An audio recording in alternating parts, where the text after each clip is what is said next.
विविधा, विविध भारती के विविध रंगी कार्यक्रमों की विविधा।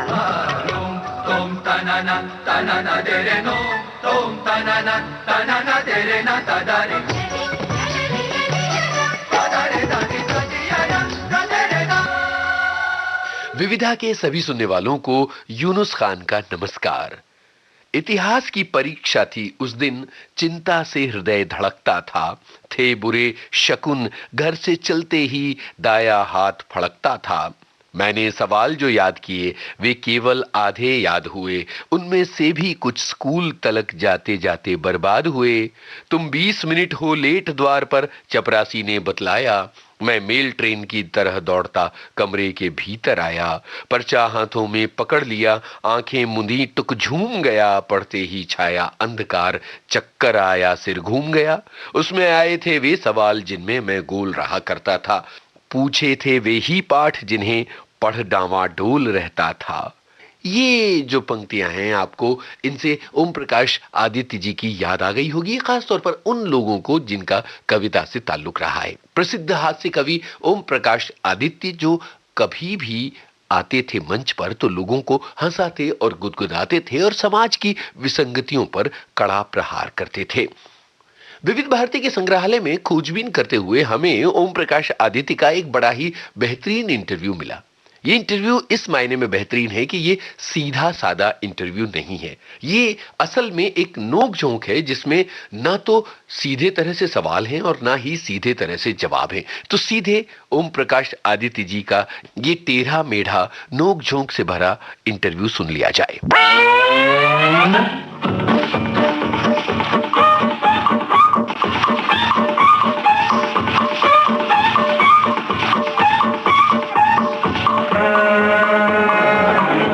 आदित्य जी, आप हमारे स्टूडियो में आए, इसके लिए हमें बहुत खुशी हुई। तो पहले आप ये बताइए कि साहित्य के और सारे रसों को छोड़ करके आपने हास्य रस को ही कविता का माध्यम क्यों बनाया? बट जी, जब मैं पैदा हुआ तब मैं रो रहा था। अच्छा, आप भी रोई होंगे। और जब मैं मरूंगा तो मेरे घर वाले रोएंगे और उनसे भी ज्यादा वे रोएंगे जिनसे कर्ज लेकर मरूंगा। इसलिए मैंने सोचा कि जन्म के साथ भी रोना है, मरण के साथ भी रोना है, तो इस बीच के जीवन में हंस लिया क्यों ना जाए, क्यों ना हंसा लिया जाए। ये तो आपकी बात बहुत ठीक है। अच्छा, एक बात बताइए, मुहावरा आपने भी सुना ही होगा कि अक्ल बड़ी या भैंस, आप किसे बड़ा मानते हैं? मैं तो भैंस को बड़ा मानता हूँ। आपकी धारणा तो बड़ी अजीब है। दुनिया तो मानती रही है अब तक अक्ल को बड़ा, और आप भैंस को मानते हैं। अक्ल को बड़ा मानती रही है, इसलिए तो दूध घी को तरस रही है। अक्ल बड़ी या भैंस, अक्ल पर मानव अटक रहा है, समय भैंस की पूंछ पकड़कर पीछे लटक रहा है। मैं इस जटिल प्रश्न को जग में हल करने आया हूँ, तोड़ अक्ल से नेह भैंस के गुण गाने आया हूँ। वाह वाह वाह। भैंस भवानी दुग्ध दायिनी, भैंस महाकाली है, शक्तिमती थनवती, सुघड़ पैने सींगों वाली है। भैंस रंग की काली है पर धवल दूध देती है, मक्खन मट्ठा दही रूप में हम सबको सेती है। अक्ल भैंस में आ जाए संभव हो सकता है, किंतु अक्ल में भैंस मिले ये कैसे हो सकता है। अक्लमंद बिकते देखे हैं एक एक रोटी पर, बुद्धिमान की कौन सुनेगा बुद्धू की कोठी पर। कैसी भी हो अक्ल, अक्ल की शक्ल नहीं होती है, साफ दिखाई देती है जब भैंस खड़ी होती है। इसीलिए बंधु अक्ल से भैंस बड़ी। ये आपने खूब बताई। अच्छा, ये बताइए कि आप जो कविता लिखते हैं ये कैसे लिखते हैं, आपकी रचना प्रक्रिया क्या है? वैसे तो कोई भी कवि ये नहीं बता सकता कि वो कविता क्यों लिखता है। ये ठीक उसी तरह है कि कोई पूछे आप पैदा क्यों हुए थे। फिर भी इसका उत्तर मैंने अपनी एक कविता बुद्धम शरणम गच्छामि में यूं दिया है। अच्छा, सुनाइए। कॉलेज के लड़के बोले, एक दिवस होले होले, प्यार किसी से करते हो, यार किसी पर मरते हो, यूं तो भोले दिखते हो, कविता कैसे लिखते हो। मैंने उनको समझाया, 20 बार ये बतलाया, दर्द पेट में होता है, भीतर कोई रोता है, भोजन ठीक न पचता है, कविता कविता रसता है। उनको नहीं यकीन हुआ, एक रोज ये सीन हुआ, कन्या एक पास आई, मुस्का का ही कुछ सच्चाई, कितने सुंदर दिखते हो, कविता कैसे लिखते हो। मैं बोला है चंद्रमुखी, मैं जीवन में बड़ा दुखी, दर्द उठाए फिरता हूँ, ठोकर खाए फिरता हूँ, तुम कॉलेज में आती हो, पीर मुझे दे जाती हो, याद तुम्हारी मृगनैनी, बर्छे से भी है पैनी, नाम तुम्हारा लेता हूँ, कागज पर लिख देता हूँ, गीत स्वयं बन जाता है, आंसू से सन जाता है। अच्छा, दूसरों पर फब्तियां कसने में आप बड़े चतुर मालूम होते हैं। ये बताइए, कभी कोई ऐसी स्थिति आई जब आप भी किसी हास्यास्पद स्थिति में फंसे हो? हाँ, ऐसा कई बार हुआ। बताइए। मेरी कविताओं ने मुझे ऐसी स्थिति में फंसाया। सन 61 या 62 में लाल किले में मैंने कविता पढ़ी थी, कल जो मैंने गीत लिखा था उसको कुतिया चुरा ले गई। ये कविता काफी चर्चित रही। उन दिनों में ओम प्रकाश शर्मा के नाम से लिखता था। मैं जहां भी जाता मेरा परिचय ये कहकर कराया जाता, अरे इनसे मिलिए, यही है वो कुतिया वाले शर्मा। मेरी एक पुस्तक इधर भी गधे हैं उधर भी गधे हैं नाम से छपी है। जब भी मैं कभी प्रकाशक से उसकी कुछ प्रतियां लेने जाता हूं तो प्रकाशक अपने नौकर को पुकार कर कहता है, अरे आदित्य जी को इनके 5 गधे दे देना। कवि सम्मेलनों में श्रोताओं को मेरा ये आदित्य उपनाम याद नहीं रहता, मेरी कविताओं के नाम अधिक याद रहते हैं। वे मेरी कविताओं का नाम लेकर मेरी फरमाइश करते हैं, वो टांग वाले कवि को बुलाओ, घोड़ी वाले कवि को बुलाओ। ये टांग और घोड़ी क्या चीज है? ये मेरी कविताओं के शीर्षक हैं, अस्पताल की टांग, दूल्हे की घोड़ी। अच्छा, ये जो आपने पशु व पक्षियों से नाता जोड़ रखा है, इसकी क्या वजह है? इनको आपने क्यों विषय माना है कविता? बात ये, इनसे मेरा लगाव नहीं बटुक जी, अपना बचाव है। पशु पक्षियों ने अभी अदालत में जाना नहीं सीखा है, इसलिए वे मुझ पर मानहानि का दावा नहीं कर सकते। वैसे भी आदमी इस योग्य नहीं रह गया है कि उसमें कुछ लिखा जा सके। अच्छा, तो ये बताएं कि कवि सम्मेलनों में जाते हैं आप खूब जी, तो कोई ऐसी घटना है तो आपके साथ घटी होंगी जिनसे अगर हम सुने तो हमें भी थोड़ी बहुत हंसी आए, कुछ आनंद आए? घटनाएं तो अक्सर घटती हैं। कभी एक आध घटना सुनाइए। अभी मैं बंबई गया था। अच्छा। कविता पढ़ने खड़ा हुआ मंच पर, तो मैंने कहा, बंधुओं, अभी मैं दिल्ली से आ रहा हूँ। बीच में एक मनचला श्रोता बोल उठा, लेकिन बेटा ये बंबई है, संभल कर पढ़ना। मैंने कहा, भैया गाड़ी से उतरते ही जब मेरी जेब कटी है तो मैं तभी समझ गया था।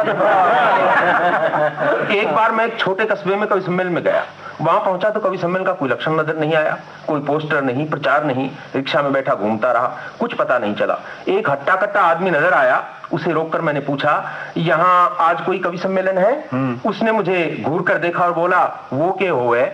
मैंने कहा, अरे भाई जिसमें कवि आते हैं। वो फिर बोला, वे के होवे? मैंने कहा, कवि वो जो कविता लिखते हैं, कविता? वो फिर बोला, या के होवे? अंत में मैंने अपना सिर पीटते हुए कहा, अच्छा यहाँ कोई ऐसी जगह है जहां मैं डूब कर मर सकूं? वो झट से बोला, तो नू कहो ना, हमने डूबने में कुआं चाहिए, वो सामने है, सुधा चला जाओ। भाई ये संस्मरण खूब रहा आपका। जी संस्मरण क्या बटुक जी, मरण था मेरे लिए तो। अच्छा चलिए, मरण ही सही। हमें तो आप काफी अच्छे तंदुरुस्त मोटे ताजे दिखाई दे रहे हैं। इस तंदुरुस्ती का क्या राज है? योगासन, व्यायाम, कोई कारण बताइए क्या? जी दिल्ली में रहकर व्यायाम करने की क्या जरूरत है? आप बस में सफर करते रहिए, व्यायाम खुद ही हो जाएगा। आप कहें तो बस यात्रा कविता से 1-2 एक्सरसाइज यहीं करा दूं आप। जरूर जरूर जरूर। असली घी उपलब्ध नहीं है, दूध दही दोनों दुर्लभ हैं। मैं व्यायाम नहीं करता हूं लेकिन फिर भी हृष्ट पुष्ट हूं, क्या कारण है? मैं दिल्ली में चलने वाली बस में रोज सफर करता हूं। इच्छा हो तो आप आइए, थोड़ा सा व्यायाम करा दूं। बस अड्डे पर आप खड़े हैं, ऊब रहे हैं, गहरे सामाजिक भावों में डूब रहे हैं। यह बस आई, आकर ठहरी। इतना बोझ लगा है इस कुब्जासी बस पर, 2 दरवाजों पर 2 कुर्ब निकल आए हैं। कंडक्टर ने छुट्टी दे दी, जिसे चढ़ा जाए वो चढ़ ले। यहाँ पता चलता है किसमें कितना बल है। जो चढ़ जाएगा वो आगे बढ़ जाएगा, खड़ा रहेगा वो जीवन भर इंतजार में पड़ा रहेगा। आप चढ़ गए, आप बड़े बलशाली निकले। एक हाथ से डंडा पकड़े, एक टांग से पायदान पर खड़े हो गए।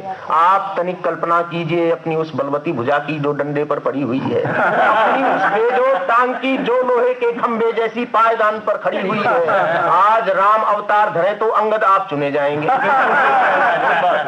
आप तपस्वी है कलयुग के। नई तपस्या की विधि को ईजाद कर दिया। बड़ी तपस्या की ऋषियों ने, बड़ी तपस्या की मुनियों ने, लेकिन सबने बैठे बैठे। किंतु आप तो 30 मील घंटे की गति से एक टांग पर खड़े तपस्या करते हुए चले जाते हैं।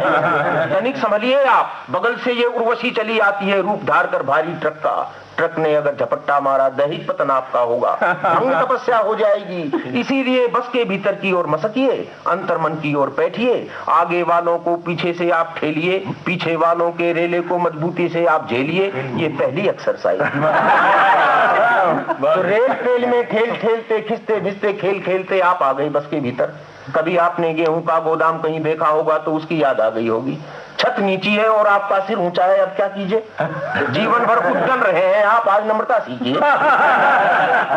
देख रहे हैं लोग आप कैसे हिलमिल करके बैठे हैं। एक आदमी की गोदी में एक आदमी, महिला की गोदी में महिला, किसी सीट पर उल्टा क्रम है। आप संभल कर खड़े हो गए, एक हाथ से ऊपर वाला डंडा पकड़े, आगे आगे सड़क विपद में पड़ी हुई है, उसके जीवन में उतार है, फिर चढ़ाव है, सीने पर संघर्षों के अनगिनत घाव है, आगे झटके तेज लगेंगे, इसीलिए दूसरे हाथ से भी कुछ थोड़ा पकड़ दीजिए। अरे और नहीं कुछ हाथ लगे तो अपने से आगे वाले की गर्दन को। अरे आपका कुत्ता पकड़े पीछे वाला भी तो कब से खड़ा हुआ है, और आपके दाएं कंधे को उस महिला ने जकड़ा है जिसकी गोदी में बच्चा है, जिस बच्चे का पांव आपकी नेहरू कट की बड़ी जेब में। आप सरकिए, कंडक्टर की बात मानिए, कई मुसाफिर और चढ़ेंगे, सरक नहीं सकते आगे तो आप पिचकिए। सरकन पिचकन घर्षण घिसकन, पीछे धक्का आगे खिसकन, ये दूजी एक्सरसाइज। अच्छा आदित्य जी, मैं एक ऐसा प्रश्न कहूँ, बड़ा निजी सा है, माफ करें, जीवन के प्रति आपका क्या दृष्टिकोण है? इस पर एक कविता याद आ रही है मुझे, सुनाइए। मुझे मेरे जीवन ने ये प्रेरणा दी, जवानी के रस को लबेजाम कर ले, किसी संत जी ने दी आवाज मुझको, भजन राम का तू सुबह शाम कर ले। अखाड़े में कुश्ती जो देखी तो सोचा कि दुबला बहुत है, तू व्यायाम कर ले। सुबह जो उठा तो कहा बिस्तरे ने, कहाँ जा रहा है तू आराम कर ले। मुझे बुद्धि बोली समझ कर चला कर, भविष्य का भी कुछ सरंजाम कर ले। हृदय ने कहा छोड़ सब झंझटों को, मोहब्बत में खुद को तू बदनाम कर ले। नशे की पिनक में लहर ने पुकारा, तू आदत को अपनी सरेआम कर ले। कहा असलियत ने जमाना बुरा है, तू अंटी में अपनी नकद दाम कर ले। कलम मुझसे बोली तू कविता लिखा कर, ये जीवन है नश्वर यहाँ नाम कर ले। पिताजी ये बोले कि उल्लू के पट्टे तू बेकार फिरता है, कुछ काम कर। अच्छा, आपने पिताजी की इन बातों पर आचरण तो किया ही होगा, तो साफ जाहिर है। अब एक और बात आपसे जानना चाहता हूँ कि अधिकांश कवि इधर देखने में आ रहे हैं कि फिल्म कंपनी की ओर दौड़ लगाते हैं। कभी आपने भी कोई फिल्म कंपनी में कोई गीत लिखने की सोची या कोई लिखा कभी? नहीं, मैं फिल्मों में तो मैंने गीत नहीं लिखा, लेकिन साहित्य में मैंने एक फिल्म की स्थिति उत्पन्न की है अभी पिछले वर्ष। एक अपनी कविता सिचुएशन की लिखी है, जिसमें कुछ कवियों के मुख से एक सिचुएशन को देखकर मैंने कुछ कहा है। ऐसी एक सिचुएशन मैंने बनाई है कि एक नौजवान लड़की छज्जे पर बैठी है, उदास है, और आप कल्पना करें कि सारे कवि उसको देखें और अलग अलग उनसे कहा जाए कि आप अपनी भाषा में शैली में इस लड़की को देखकर क्या लिखेंगे, तो वो कैसे लिखें। तो उसके कुछ कवियों के मैं मुखड़े सुना देता हूँ। जरूर जरूर सुनाइए। आप कल्पना करें अगर हमारे मैथिली गुप्त जी से कहा जाता तो गुप्त जी उस लड़की को देखकर क्या कहते? ठीक। अट्टालिका पर एक रमणी अनमनी सी है अहो, इस वेदना के भार से संतप्त हो देवी कहो। धीरज धरो संसार में किसके नहीं दुर्दिन फिरे, हे राम रक्षा कीजिए अबला न भूतल पर गिरे। और काका हाथरसी जी क्या कहते हैं? अच्छा, काका जी कहते, गोरी बैठी छत पर कूदन को तैयार, नीचे पक्का फर्श है भली करें करतार, भली करें करतार ने कोई दे दे धक्का, ऊपर मोटी नार की नीचे पतरे कक्का। कहे काका कबीरा अरे मत आगे बढ़ना, उधर कूदना मेरे ऊपर मत गिर पड़ना। और इसी को देखकर हमारे वीरस के प्रसिद्ध कवि श्यामनारायण जी पांडे, जिन्होंने हल्दी घाटी महाकाव्य लिखा, वो अपनी वीरस की भाषा में क्या कहते? पांडे जी, ओ घमंड मंडनी अखंड खंड खंडनी, ओ घमंड मंडनी अखंड खंड खंडनी, वीरता विमंडनी प्रचंड चंड चंडनी, सिंहनी की ठान से आन बान शान से, मान से गुमान से तुम गिरो मकान, मान से गुमान से तुम गिरो मकान से, तुम डगर डगर गिरो, तुम नगर नगर गिरो, तुम गिरो अगर गिरो शत्रु पर मगर। अच्छा आदित्य जी, ये जो आधुनिक प्रकार के शादी ब्याह होते रहते हैं, कुछ इन पर भी आपने गौर? हाँ, मैंने एक कविता लिखी है, उसका शीर्षक है मॉडर्न शादी। सुनाइए जरा। हाँ, ऊपर मंडप सजा हुआ है, मंडप नीचे 2 कुर्सी हैं, दोनों चक्कर खाने वाली। इस कुर्सी पर दूल्हा बैठा, उस कुर्सी पर दुल्हन बैठी।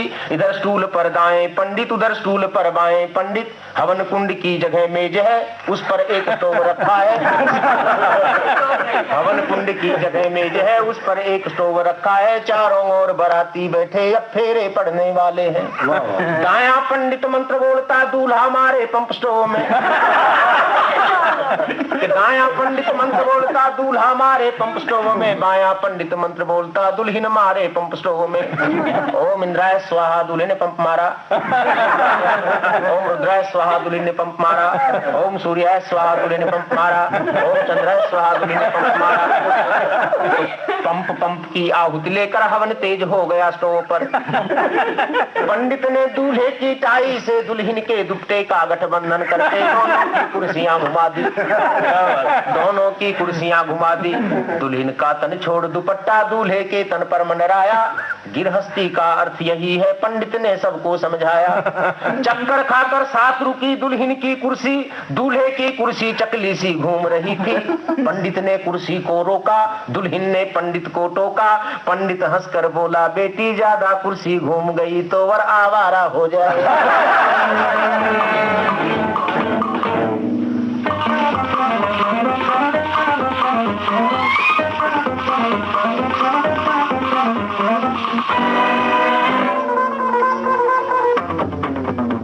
भाई, विविधा की शुरुआत कविता से हुई है, तो इस सिलसिले को आगे बढ़ाया जाए। और अब हम याद कर रहे हैं पंडित नरेंद्र शर्मा को। 28 फरवरी 1913 को पंडित नरेंद्र शर्मा का जन्म हुआ था और वो कविताओं की दुनिया के मुसाफिर थे। कविताई में वे बेहद सक्रिय थे और हिंदी के महत्वपूर्ण कवियों में उनकी गिनती होने लगी थी। आगे चलकर वो मुंबई आए और बॉम्बे टॉकीज से जुड़ गए। यहाँ दिलचस्प बात यह है कि पंडित नरेंद्र शर्मा ने उस जमाने में गीत लिखने शुरू किए जब हिंदी कविता की दुनिया में फिल्मी गीतकारी को बहुत अच्छा काम नहीं माना जाता था। एक और दिलचस्प बात बताएं कि जब दिलीप कुमार अभिनेता बने तो उनके सामने 3 नाम रखे गए थे विकल्प के तौर पर, और ये 3 नाम रखे थे पंडित नरेंद्र शर्मा ने, और इसमें से दिलीप नाम का चुनाव यूसुफ खान ने किया और वो बन गए थे दिलीप कुमार। तो ये दिलचस्प घटनाएं हमने आपको सुनाई और पंडित नरेंद्र शर्मा की स्मृति को नमन करते हुए हम डॉक्टर भूपेन हजारिका का गाया हुआ वो गीत सुनवाते हैं जो हमारी स्मृतियों में बसा है, जो गंगा का गौरव है।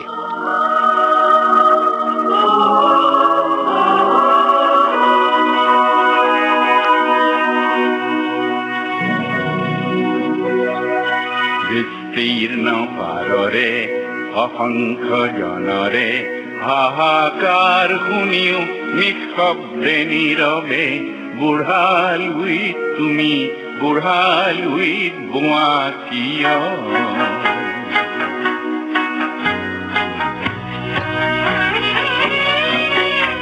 विस्तार है अपार प्रजा दोन पार करे हाहाकार निशब्द सदा ओ गंगा तुम ओ गंगा बहती हो क्यों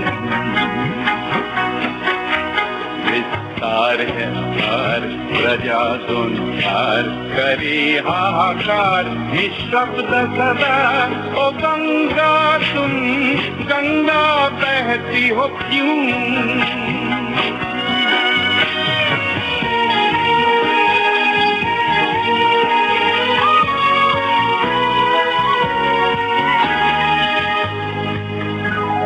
नैतिकता नष्ट हुई मानवता भ्रष्ट हुई निर्लज्ज भाव से बहती हो क्यों इतिहास की पुकार करे हुंकार ओ गंगा की धार निर्बल जन को सबल संग्रामी समग्रोगामी बनाती नहीं हो क्यों विस्तार है आहार प्रजा दोन पार करे हाहाकार निशब्द सदा ओ गंगा तुम ओ गंगा बहती हो क्यों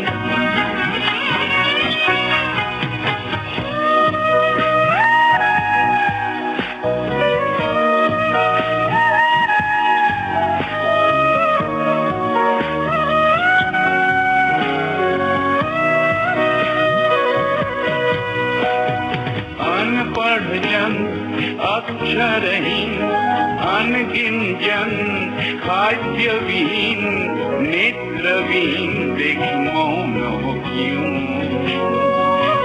इतिहास की धार करे हुंकार हो गंगा की धार निर्बल जन को सबल संग्रामी समग्रगामी बनाती नहीं हो क्यों।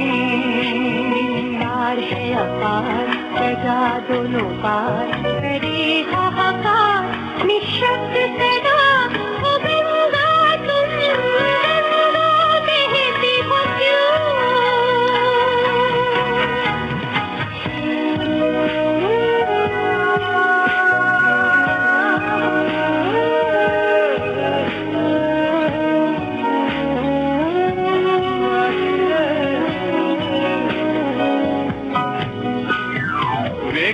रहे व्यक्ति केंद्रित सकल समाज व्यक्तित्व रहित निष्प्राण समाज को छोड़ दिन क्यों।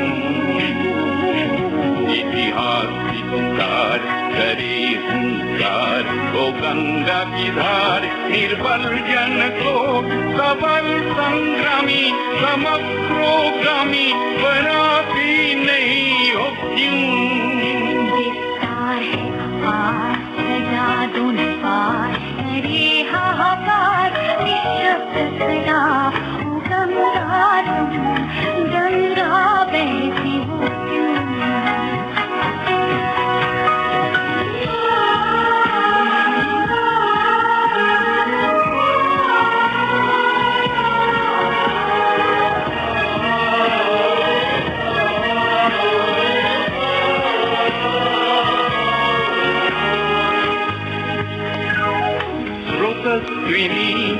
क्यों न रही तुम निश्चय इतना नहीं प्राणों में प्रेरणा तेरी क्यों।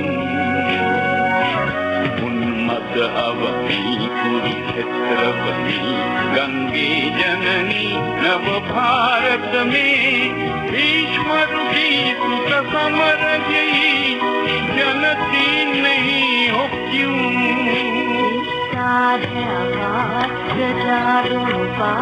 करे हाहाकार निशब्द सदा हो गंगा तुम गंगा बहती हो क्यों।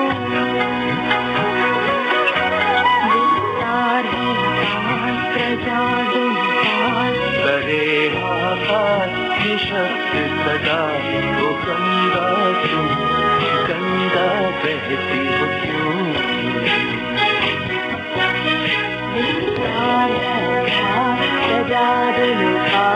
करे हाहाकार निशब्द सदा ओ गंगा तुम गंगा तुम ओ गंगा तुम गंगा बहती हो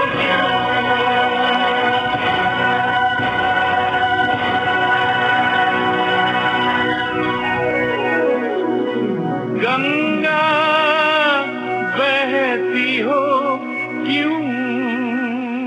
इस गाने को सुनकर आपका मन आनंद से भर गया होगा और जैसे ही आनंद शब्द मेरी जुबान पर आया मेरी नजरें कैलेंडर पर टिक गईं और मुझे ये याद आया कि 2 मार्च को संगीतकार जोड़ी कल्याण जी आनंद जी के आनंद जी का जन्मदिन होता है और बस फौरन ही विविध भारती के संग्रहालय से हमने निकाला आनंद जी का एक दुर्लभ इंटरव्यू जो सन 1996-97 में रिकॉर्ड किया गया था। आनंद जी भाई को जन्मदिन की बधाई देते हुए हम इस इंटरव्यू के अंश आप तक पहुंचा रहे हैं। कंपोजिशन का काम यह है कि स्पेशली जो कुछ जब आप काम करने लगते हैं तो फिर आदमी को सब सीखना चाहिए, लोगों से सुनना चाहिए। तो किसी से एक बात कही गई थी जो परदेश में हुई थी, बहुत अच्छी मुझे लगी कि कभी भी कंपोज करना है तो किसी चीज़ का सहारा मत लो, पहले ना बाजे का लो, ना लय का लो, ना किसी का लो। पहले उन शब्दों को लेके आपके दिल में क्या आइडिया आता है, क्या फीलिंग आती है, पहले उसको पकड़ो। उसके बाद धीरे धीरे धीरे जब सेटल हो जाते हैं आप उसमें, तो उसके बाद बाजे में देखो उसमें कौन से सुर में अच्छा लगेगा, कौन से सिंगर के हिसाब से फिर उसको लय में बांधो। तो इस तरह से होता है। एक गाना जो बनेगा वो उसका पहला भाव जो है वो बहुत अच्छा निकलेगा। तो जैसे मैं एक एग्जांपल दूं आपको कि प्यारी बहनियां जो गाना बना था, हम लोग ने हर वक्त ये देखा कि फोक खास घूमते रहे शो में, तो हर वक्त देखा कि इंस्ट्रूमेंट लोगों को कौन से पसंद आते हैं, जो अवेलेबिलिटी ऑफ इंस्ट्रूमेंट की है, जनरल फीलिंग लोगों की क्या है। जैसे गोविंदा एक वक्त के लिए गाना है, प्यारी बहनियां अलग वक्त के लिए, भूल चली अलग वक्त के लिए, ओम जय जगदीश्वर हरे पूजा के वक्त के लिए। तो ऐसे गाने जब भी हमको मौका मिलता है तो उसको हम डालने की कोशिश करते हैं। तो सुल्तान भाई ने दाता में हमें कहा कि भाई एक गाना चाहिए जहाँ बहन के लिए जैसे वो बनाया था प्यारी बहनियाँ, वैसा ही गाना चाहिए और एक धमाके वाला गाना चाहिए। अब उस वक्त अनुभूति ये हुई कि मेरी लड़की थी वो लंदन में थी, उसका फ़ोन आया और उसने कहा कि डैडी कैसे भी करके आ जाओ, उसकी फर्स्ट डिलीवरी थी पहले। तो बोली, मैं बोला बेटा मैं अभी तो नहीं आ सकता हूँ। तो उसने एक बात कही जो मुझे बहुत अपील भी की और मैं बड़ा डिस्टर्ब भी हो गया उससे। उसने यही बात की कि बेटी को एक बार डैडी को भेज दिया घर से, उसके बाद कोई उसका अधिकार नहीं रहता, सिर्फ बच्चों का ही रहता है। अब बात तो खलने लगी मुझे उसकी। तो जैसे ये गानों पे सिचुएशन में बैठे तो बोले कि अक्सर ये होता है कि शादी के गाने जो होते हैं उसमें हम बोलते हैं कि प्यारी बहनियाँ तू जाने की बात करते हैं और नसीहत देते हैं, उसको निकाल देते हैं। तो मैंने सुल्तान भाई को भी ये कहा, अर्जुन जी अनजान जी भी बैठे थे कि भैया इसमें मुझे ये चाहिए कि लड़की भी कुछ कहना चाहती है कि वाई मी ओनली, मुझे इस घर से क्यों निकाला जाता है और क्यों नहीं, जो भाई हैं वो क्यों रहते हैं। तो एक वो समझ में ये जो गाना बना, ये गाना था वो बाबुल का ये घर गोरी कुछ दिन का ठिकाना है। तो इस गाने में उस वक्त सारे कोरस वाले रो रहे थे, कोई ड्रामा नहीं था, अलका रो रही थी, अपने किशोर दा भी इतने ये हो गए थे। और सबसे जल्दी गाना इसलिए रिकॉर्ड हो गया कि हमको वो मूड जो बना था गाने का, उसके लिए हमने और टेक्निकल बातों पे ध्यान नहीं दिया। तो जब भी ये गाना आता मैं रोते रहता हूँ, अभी भी गाना आता तो मैं रोता हूँ। लेकिन खास बात ये है कि अलका की शादी में उसने खास इंस्ट्रक्शन दी थी अपने भाई को, बोले ये गाना नहीं बजाना तुम, बोले मुझे वो सुन के मैं डिस्टर्ब हो जाऊंगी, और बोले वो मजा के करो। मतलब इतना इम्पैक्ट उस गाने का उसको भी था कि उसने उस दिन वो गाना बजाने नहीं दिया। अब एक गाने का किस्सा सुनाऊं आपको मैं। सुहागरात में एक गाना था जिसमें लड़की को अपने पति के लिए वरदान देना है कि तुम सुखी रहो, तुम जो जियो जियो, ये सब चल रहा था। कुछ 15-20 दिन तक ये चला कि भाई इंदिवर जी कोई ऐसी बात लाई है कि जो जिसमें तारीफ भी हो, अमर भी हो, लेकिन कॉमन वर्ड नहीं चाहिए कि तुम अमर रहो, कि तुम जियो हजारों साल के, ऐसा नहीं चाहिए। बहुत कुछ लाते लाते उसमें हमने एक कंडीशन डाली थी कि फीमेल टच भी हो, फोकस भी टच हो, रिलीजियस भी टच हो। तो करते करते करते करते करते वो लाए जब, तो कलाई मैंने उनको 101 रुपये दे दिए। क्या मुखड़ा लाए थे वो कि गंगा मैया में जब तक के पानी रहे, मेरे सजना तेरी जिंदगानी रहे। एक और गीत है फिल्म सफर में, नदिया चले चले रे धारा, मन्ना दा ने गाया था। उसमें भी पानी का इफेक्ट जो है, हाँ। और पूरी वो जो नाव चलती है नदी में, उसका इफेक्ट है। बहुत खूबसूरत गीत भी है। उस गीत के बारे में कुछ आपको याद आता है? बिल्कुल आता है, सारी बातें याद आएंगी, क्यों नहीं आएंगी क्योंकि उस वक्त तो पापड़ बेलने पड़ते थे ना, उन दिनों में कोई और ट्रैक नहीं हुआ करते थे। जो हो गया रिकॉर्ड उसी वक्त वही है, उसमें बाद में मिक्सिंग नहीं हो सकती थी। तो उसमें पानी के दादा असीदा को चाहिए था कि भाई नाव चल रही है, उसका पानी का इफेक्ट भी चाहिए, हमको ये चाहिए।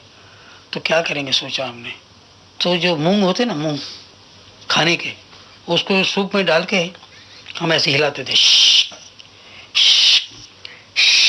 ये करके उसको लय में वो बजाते थे। फिर पानी का हौज भी लाए थे जिसमें वो पानी की थोड़ा सा ये भी लगे, तो स्टूडियो में पानी भी हो गया था। लेकिन उसमें एक और भी गाना था जो तुमको हो पसंद, जिसमें एडिटिंग में हम लोगों ने एक और तिकड़ में, दादा ज़रा एक्सपेरिमेंटल थे, तो हॉर्न का था कि एक ट्रांजेक्शन, एक हॉर्न जगह बजता है, हॉर्न बजने से पंछी उड़ता है, पंछी उड़ के जाता है तो और लोकेशन में आ जाता है। तो उसमें वो सारी इस्तेमाल किए थे हमने। तो बैटरी ले गए थे वहाँ पे, कौन सी बैटरी, कार की, और हॉर्न लेके जब वो जगह आती थी वहाँ बजाते पी पी, तो पंछी की आवाज़ निकालता था, वो निकल के जाती थी।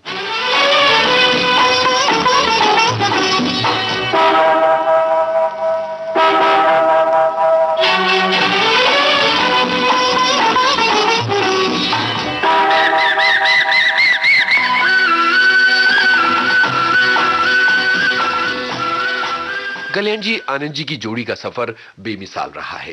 एक जमाने से उन्होंने संगीत का अपना सफर शुरू किया और टेक्नो जमाने तक आए, यानी इलेक्ट्रॉनिक संगीत तक का उनका सफर है, और ये सफर बहुत ही उपलब्धियों से भरा हुआ है। जब कल्याण जी आनंद जी का गाना बजाने की बारी आए तो हम सोच में पड़ जाते हैं कि विविधा के इस अंक में उनका कौन सा गाना आपको सुनवाया जाए, और तब ये लगता है कि विविधा एक सफर है और जिंदगी भी एक सफर है, और इस सफर का ना कोई अंत है, इस सफर की ना कोई शुरुआत है, ये सतत चलने वाला सफर है। तो चलिए सफर फिल्म का ये गीत किशोर कुमार की आवाज में सुन लिया जाए। जिंदगी का सफर है ये कैसा सफर, कोई समझा नहीं, कोई जाना नहीं।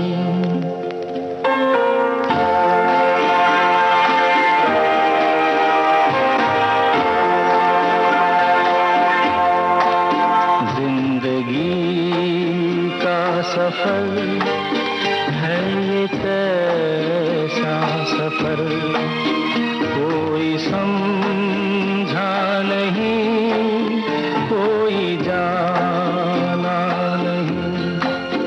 है ये कैसी डगर, चलते हैं सब मगर, कोई समझा नहीं, कोई जाना नहीं।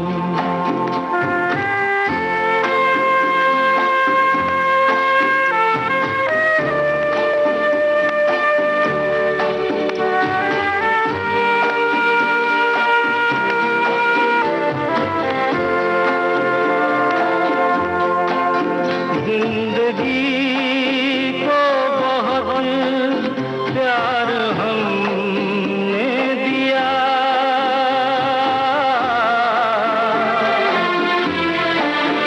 मौत से भी मोहब्बत निभाएंगे हम, रोते रोते ज़माने में आए मगर, हंसते हंसते ज़माने से जाएंगे हम।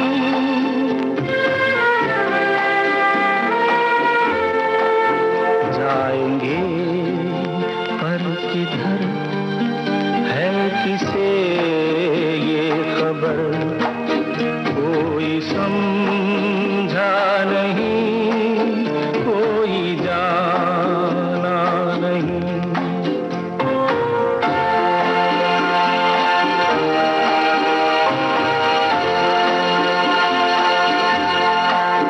ऐसे जीवन भी हैं जो जिए ही नहीं,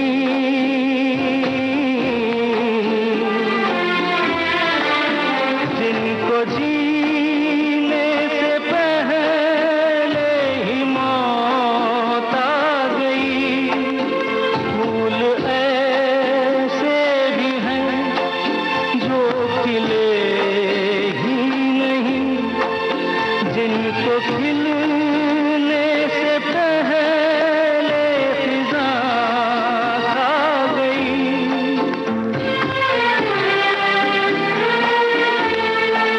है परेशान नजर, थक गए चार अगर, कोई समझा नहीं, कोई जाना नहीं। जिंदगी का सफर है ये कैसा सफर, कोई समझा नहीं, कोई जाना नहीं। विविधा के इस अंक को हमने कहानियों, संगीत और कविता से सजाया है। अभी तक आप तक कोई कहानी नहीं पहुंची, तो चलिए अब सुनते हैं मुद्रा राक्षस के स्वर में उनकी कहानी नवनिर्माण। आपको बता दें, मुद्रा राक्षस का ताल्लुक साहित्य से भी रहा और वे लखनऊ आकाशवाणी से भी संबद्ध रही हैं। सुनिए मुद्रा राक्षस की कहानी नवनिर्माण। अमलदा उठे और आत्मविश्वास से लंबे लंबे डग भरते कमरे से बाहर निकल गए। अमलदा के जाने के बाद काफी देर तक कमरे में एकदम सन्नाटा रहा। ऐसी खामोशी छा गई जैसे अमलदा अपने साथ बाकी तीनों की जुबान भी लेते गए। वैसे इसमें शक नहीं कि अमलदा में यह ताकत भी थी दर्शकों की वाणी हरते हुए अमलदा को जाने कितने लोगों ने देखा था। अमलदा का निर्देशित किया हुआ नाटक देखने वाला अक्सर इतना ज्यादा नाटक में खो जाता था कि बोलना भूल जाता था। नाटकों के बाद अक्सर लोग अमलदा को बधाई देने आए और सिर्फ नमस्कार करके रह गए। ऐसे मौके कितने ही बार आए थे, पर इस बार लगा जैसे अमलदा अपने सहयोगियों की जबान ही नहीं बुद्धि भी लिए चले गए। अमलदा के सहयोगी नवयुवक और उनके नाटकों के स्थायी खलनायक अनिल सेन को यह अखरा। मैनेजर मुखर्जी बाबू की ओर मुड़ते हुए अंततः अनिल ने ही मौन भंग किया। मुखर्जी बाबू, आपका क्या ख्याल है? अमलदा डायरेक्टर नहीं जादूगर हैं शायद। मुखर्जी बाबू ने कंधे उचका दिए, बोले कुछ नहीं। लेकिन स्थायी हीरो रॉय ने धीरे से कहा, जादूगर तो वह है ही। अनिल को यह वाक्य और ज्यादा खला। झटके से बात काट कर बोला, तभी तुम पर जादू किया लगता है। राय कुछ नहीं बोला। अनिल को गुस्सा आ रहा था, अमलदा पर ही नहीं, राय और मुखर्जी पर भी, शायद अपने आप पर भी। चिल्लाकर बोला, मैं साफ बताता हूँ मुखर्जी बाबू, अमलदा सब बंटाधार करेंगे। मैं उनकी योग्यता में शक नहीं करता, पर उनकी सनक हम सबको ले डूबेगी। रॉय ने धीरे से कहा, फिर तुमने अमलदा के सामने यह बात क्यों नहीं कही? मैंने कही थी, मैंने हमेशा अमलदा की सनक का विरोध किया है, पर तुम कभी मेरी बात का समर्थन क्यों नहीं करते? मुखर्जी बाबू खामोश क्यों रह जाते हैं? मैं कहता हूँ तुम लोग साथ दो तो अमलदा यूं बदल जाए, यूं चुटकी बजाते हुए। कहकर अनिल ने चुटकी बजाई। हाँ सो तो ठीक है, पर एक बार अमलदा की इस बात का भी सबूत मिल जाने दो कि वे अपना कहा सच करते हैं या नहीं। राय ने कहा, कच्चा केला। अनिल ने गुस्से में खास ग्रामीण बंगला का फकरा मारा। अमलदा इस बार क्या करेंगे सो जानता हूँ, मालूम है। इस रोल में लड़की साउथ इंडियन चाहिए, उसको कथकली डांस करना होगा। कथकली थीम भी साउथ इंडियन लड़की ही निभाएगी। इसमें शकुंतला चौधरी को खड़ी करके अमलदा एकदम नाटक फेल कराएंगे। मैं कहता हूँ दर्शक जब सड़े अंडे मारेंगे तो तुम खुशियों के आमलेट पकाना। चिंता इस बात की मुखर्जी बाबू को भी थी, राय को भी थी, लेकिन समझ में कुछ भी नहीं आ रहा था कि अमलदा को आगाह कैसे किया जाए। अमलदा हठी है, बात जो सोच लेंगे। 3 दिन सिर्फ बाकी रहे थे शो होने में। चौथे दिन इस प्रदेश के सबसे बड़े मशीन बनाने वाले कारखाने का उद्घाटन होना था, और उद्घाटन के साथ एक सांस्कृतिक कार्यक्रम भी, जिसमें संगीत भी था और नाटक भी। निर्णय यह हुआ था कि नाटक के अच्छे होने पर अगले दिन राष्ट्रीय सुरक्षा कोष के लिए भी एक शो किया जाएगा। अमलदा थे कि शकुंतला को ही स्टेज पर उतारने के लिए आमादा थे, और साथियों को संदेह था कि शकुंतला मामला गड़बड़ा देगी। नाटक मंडली में एक अजीब आतंक फैला हुआ था। रिहर्सल हो रही थी, लेकिन ऐसे जैसे सिर पर तलवार लटक रही हो। जैसे तैसे करके शो की रात आई। अमलदा इस्पात की तरह चेहरा लिए हुए ग्रीन रूम में बैठे थे। शकुंतला को उन्होंने एक एक बारीकी मेहनत के साथ समझाई थी। शो हुआ। अमलदा ने अपनी आन रख ली, या कहा जाए कि शकुंतला चौधरी ने अमलदा की आन रख ली। सारे नाटक में शुरू से आखिर तक शकुंतला ही छाई रही, और दर्शक उठे तो जैसे नाटक के प्रभाव से नहाए हुए। खलनायक अनिल इतना जल भुन गया कि ग्रीन रूम में अकेले बैठा देर तक सिगरेट फूंकता रहा। मुखर्जी और रॉय बार बार शकुंतला चौधरी की प्रतिभा को सराह रहे थे, और शकुंतला अमलदा के कुशल निर्देशन के प्रति कृतज्ञ हो रही थी। निश्चय हुआ था कि अगले दिन भी शो होगा, और उसकी आय का सारा पैसा राष्ट्रीय सुरक्षा कोष में जाएगा। रात 11 बजे तक चर्चा चलती रही, और तब सारे कलाकार थक कर होटल की ओर लौटे। रास्ते में मुखर्जी ने अमलदा के कंधे पर हाथ रखकर एक बार फिर उन्हें बधाई दी। अमलदा सिर्फ मुस्कुरा दिए। मुखर्जी बाबू बोले, अमलदा, आज के आपके शो ने मुझे अभिभूत कर लिया, सच। अच्छा अमलदा, एक बात बताइए, आपको कैसे इस बात का विश्वास हो गया कि शकुंतला चौधरी दक्षिण भारतीय लड़की का रोल इतनी सफलता से कर लेगी? इससे पहले तो कभी उसने ऐसा रोल किया नहीं था। अमलदा ने सिगरेट सुलगाते हुए कहा, बहुत मामूली बात है मुखर्जी बाबू। मैंने शकुंतला चौधरी में विश्वास नहीं किया, बल्कि भारतीय परंपरा में विश्वास किया था। जानते हैं मुखर्जी बाबू, भारत की संस्कृति ही नहीं, भारत का तमाम संस्कार, भारत के तमाम आध्यात्मिक पूंजी, तमाम प्रादेशिक भेद और दूरियां होते हुए भी एक जगह इस देश की सारी जनता को एक प्राण, एक मन करते हैं। कथकली नृत्य शकुंतला को आता था, उसने सीखा था। बताओ मुखर्जी बाबू, यह आश्चर्य नहीं है क्या कि 1000 मील दूर दक्षिण का यह नृत्य बंगाल की लड़की सीखे? हाँ, आश्चर्य तो जरूर है, पर ऐसी हमारी परंपरा ही रही है। मुखर्जी बाबू ने कहा, बस यही रहस्य रहा है मेरे चुनाव का। एक सांस्कृतिक आत्मा है जो सारे भारतवासियों में एक प्राण है। इसी को हम जन मन गण की चेतना कह सकते हैं। इसी चेतना पर विश्वास करके हमने शकुंतला चौधरी को चुना मुखर्जी बाबू, और हमारा नाटक सफल हुआ। मुखर्जी ने कहा, अमलदा, शायद आपकी बात सही है।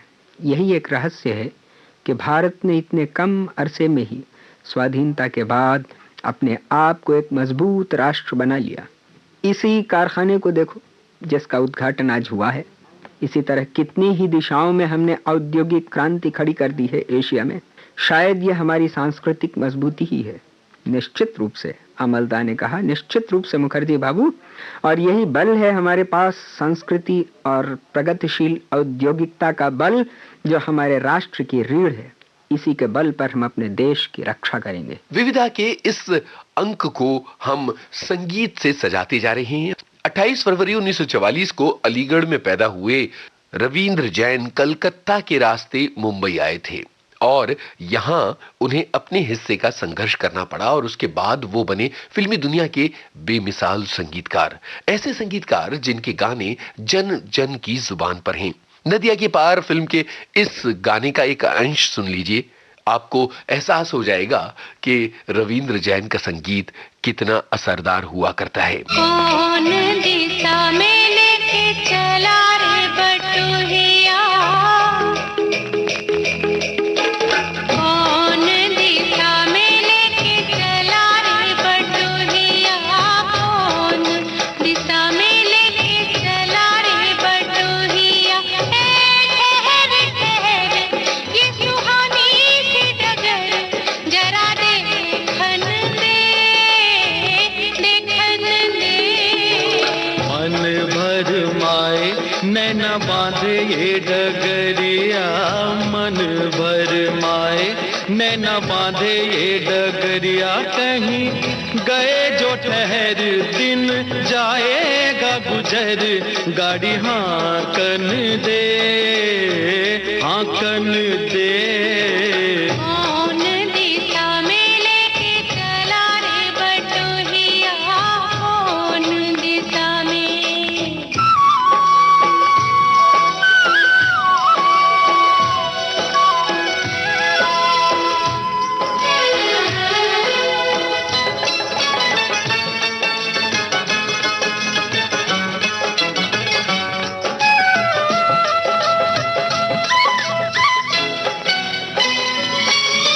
पहली बार हम निकले हैं घर से, किसी अनजाने के संग हो। अनजाने से पहचान बढ़ेगी तो महक उठेगा तोरा अंग हो। महक से तू कहीं बहक न जाना, महक से तू कहीं बहक न जाना। ना करना मोहे तंग हो, तंग करने का तो से नाता है गुजरिया, तंग करने का तो से नाता है गुजरिया। ठहर ठहर ये सुहानी सी डगर, जरा देखन दे, देखन दे। कौन दिशा में लेके चला रे बटुहिया, कौन दिशा में।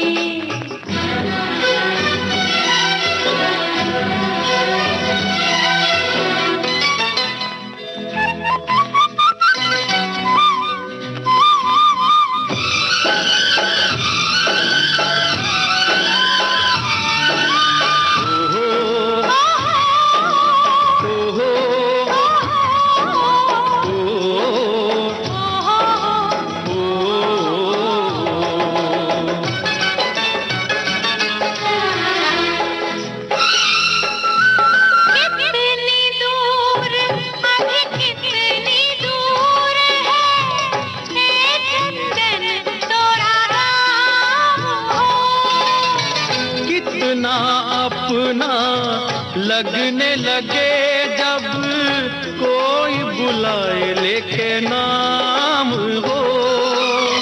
नाम न ले तो क्या कह के बुलाए, नाम न ले तो क्या कह के बुलाए, कह के कराए काम हो।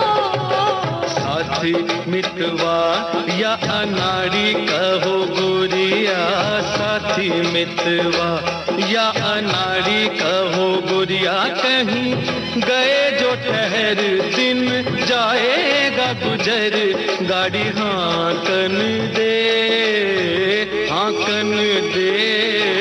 कौन दिशा में लेके चला रे बटुहिया, कौन दिशा में। तो चलिए विविध भारती के संग्रहालय से निकालकर दद्दू यानी रविंद्र जैन की बातें आप तक पहुंचाई जाएं। पहेली। जी सुरेश वाडकर साहब को आपने इस फिल्म में, उसका एक गाना बहुत पॉपुलर हुआ, वो बृष्टि पड़े टापुर टुपुर। ये जैसे हमारी नर्सरी राइमिंग्स है ना, जी जी, इस तरह का ये वो बंगला में वो राइमिंग है, वो उसको छौड़ा बोलते हैं वो लोग। बृष्टि पड़े टापुर टुपुर नदी एलो बान, ठाकुर विये होवे तीन कन्या दान। एक पंच लाइन थी, वो इस्तेमाल की इस गाने में।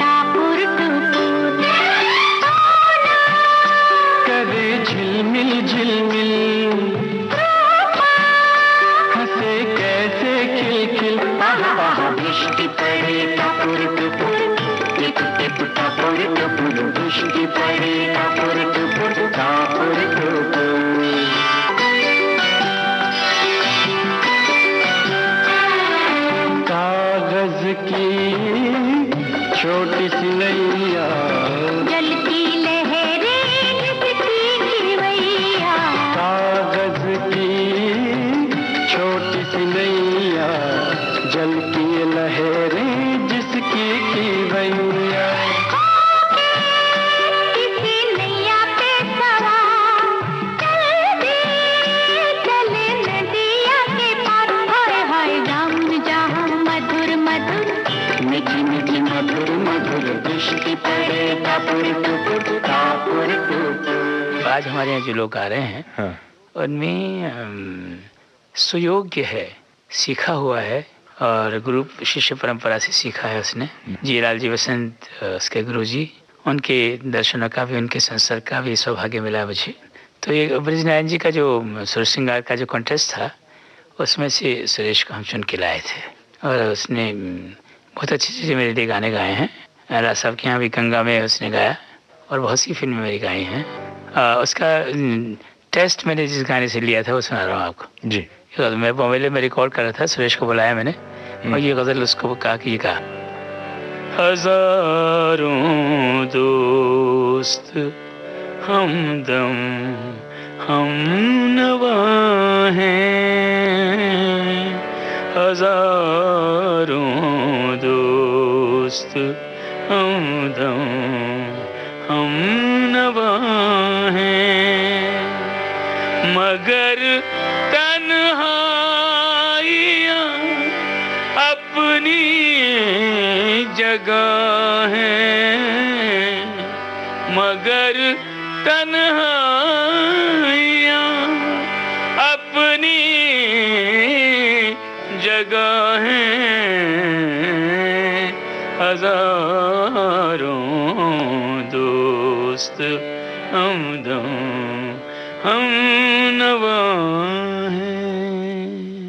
बीच में देखिए दादू, ये हमने बड़ी लंबी छलांग लगा दी, सन 72 से सीधे सन 78 पे छलांग लगा दी। बीच में एक बहुत महत्वपूर्ण फिल्म हम छोड़कर आगे बढ़ गए, और वो फिल्म जिसमें भी एक नए गायक को आपने मौका दिया, चित चोर, जहाँ येसुदास साहब, पंडित येसुदास जी जी जी, बहुत आवाज का धनी और पांडित्यपूर्ण उसकी प्रतिभा जो है ना। जी हाँ।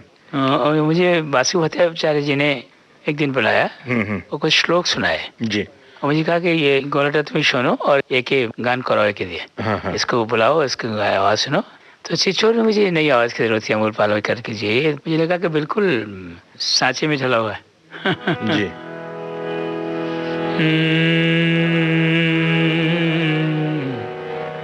इस गीत के लिए मुझे बड़े बड़े लोगों से दाद हासिल हुई है, जिनमें एक नाम लेना चाहूँगा, स्वर्गीय सुधीर फड़के साहब का जी। जब भी मुझसे मिलते थे ना तो मुझे कहते यार तूने क्या यमन में गाना बनाया, क्या खूबसूरत गाना बनाया।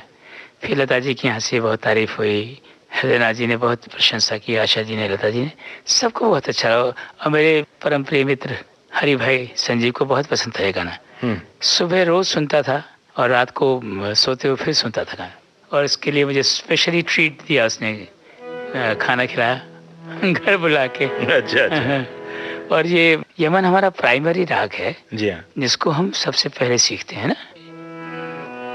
और ये गीत कलकत्ते में बनाया था अमर भैया, ये मैंने एक नाटक के लिए जी जी मृच कटिकम जो है ना, अच्छा अच्छा, मिट्टी की गाड़ी, उसके लिए फिर हमने ये फिल्म में यूज किया। अच्छा। फिर राग बहुत ही सुंदर राग है, हालांकि ऐसा कोई बहुत कॉम्बिनेशन ऐसा नहीं कि जिसको हम कहें बहुत उल्टा सीधा कुछ है, आड़े तिरछे सुर है नहीं, एक सिर्फ मध्यम तीव्र। आई गोधूली बेला, आई गोधूली बेला, संध्या बाती करके साथी, संध्या बाती करके साथी, गाओ यमन अलबेला, आई गोधूली बेला, आई गोधूली बेला। नी गा रे गा मा ग रे सा सा नी पा पा मा रे गा सा नी सा गा पा मा पा। मैं पलकन डगर बुहारूंगा,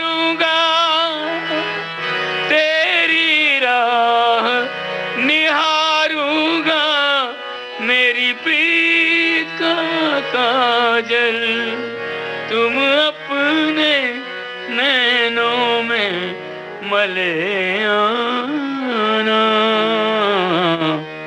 जब दीप जले आना, जब शाम ढले आना, जब दीप जले आना। विविधा के लिए जो समय निर्धारित है अब वो खत्म होने के कगार पर है, तो आपको ये तो जरूर बताएंगे कि भाई यहाँ से जैसे ही स्टूडियो से हम निकलेंगे सीधे चले जाएंगे अपने संग्रहालय में और विविधा के अगले अंक के लिए जो भी रोचक सामग्री मिलेगी उसे लेकर अगले हफ्ते आपके सामने हाजिर हो जाएंगे। आपको बता दें इस कार्यक्रम के प्रस्तुत करता है हर्षवर्धन गवई और मैं आपका दोस्त यूनुस खान। चलता हूं, मुस्कुराते रहिए। नमस्कार। ये थी विविध भारती के विविध रंगी कार्यक्रमों की विविधा।